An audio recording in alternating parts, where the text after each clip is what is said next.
اعوذ باللہ من الشیطان الرجیم، میں اللہ تعالی کی پناہ میں آتا ہوں شیطان مردود سے۔ بسم اللہ الرحمن الرحیم، اللہ کے نام سے شروع جو نہایت مہربان رحم والا۔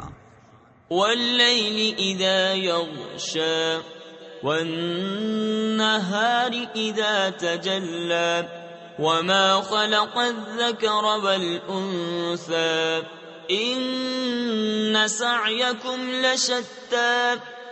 اور رات کی قسم جب چھائے اور دن کی جب چمکے، اور اس کی جس نے نر و مادہ بنائے، بے شک تمہاری کوشش مختلف ہے۔ فَأَمَّا مَنْ أَعْطَى وَاتَّقَى وَصَدَّقَ بِالْحُسْنَى فَسَنُيَسِّرُهُ لِلْيُسْرَى۔ تو وہ جس نے دیا اور پرہیزگاری کی اور سب سے اچھی کو سچ مانا، تو بہت جلد ہم اسے آسانی مہیا کر دیں گے۔ وَأَمَّا مَن بَخِلَ وَاسْتَغْنَى وَكَذَّبَ بِالْحُسْنَى فَسَنُيَسِّرُهُ لِلْعُسْرَى۔ اور وہ جس نے بخل کیا اور بے پرواہ بنا اور سب سے اچھی کو جھٹلایا، تو بہت جلد ہم اسے دشواری مہیا کر دیں گے۔ وَمَا يُغْنِي عَنْهُ مَالُهُ إِذَا تَرَدَّى إِنَّ عَلَيْنَا لَلْهُدَى وَإِنَّ لَنَا لَلْآخِرَةَ وَالْأُولَى فَأَنذَرْتُكُمْ نَارًا تَلَظَّى لَا يَصْلَاهَا إِلَّا الْأَشْقَى۔ اور اس کا مال اسے کام نہ آئے گا جب ہلاکت میں پڑے گا۔ بے شک ہدایت فرمانا ہمارے ذمے ہے، اور بے شک آخرت اور دنیا دونوں کے ہم ہی مالک ہیں۔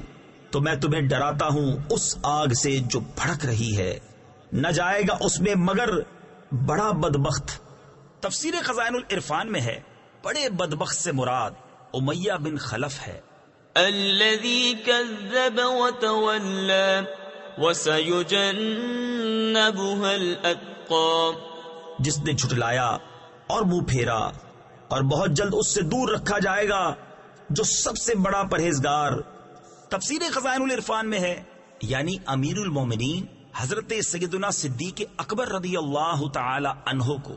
الذی یؤتی مالہ یتزکی وما لأحد عنده من نعمت تجزی، جو اپنا مال دیتا ہے کہ ستھرا ہو، اور کسی کا اس پر کچھ احسان نہیں جس کا بدلہ دیا جائے۔ تفسیر خزائن العرفان میں ہے جب حضرت سیدنا صدیق اکبر رضی اللہ تعالی عنہ نے حضرت سیدنا بلال حبشی رضی اللہ تعالی عنہ کو بہت زیادہ قیمت پر خرید کر آزاد کیا، تو کفار کو حیرت ہوئی، اور انہوں نے کہا کہ حضرت صدیق اکبر رضی اللہ تعالی عنہ نے ایسا کیوں کیا؟ شاید بلال کا ان پر کوئی احسان ہوگا جو انہوں نے اتنی گراں قیمت دے کر خریدا اور آزاد کیا۔ اس پر یہ آیت نازل ہوئی۔ تفسیر نور العرفان میں ہے اس آیت مبارکہ سے یہ بھی معلوم ہوا کہ بزرگوں کے فضائل کی اہمیت کو کم کرنا کفار کا طریقہ ہے، اور ان سے کفار کے طعن دور کر کے عظمت کو ظاہر کرنا طریقہ الہیہ ہے۔ إِلَّا ابْتِغَاءَ وَجْهِ رَبِّهِ الْأَعْلَى وَلَسَوْفَ يَرْضَى، صرف اپنے رب کی رضا چاہتا جو سب سے بلند ہے، اور بے شک قریب ہے کہ وہ راضی ہوگا۔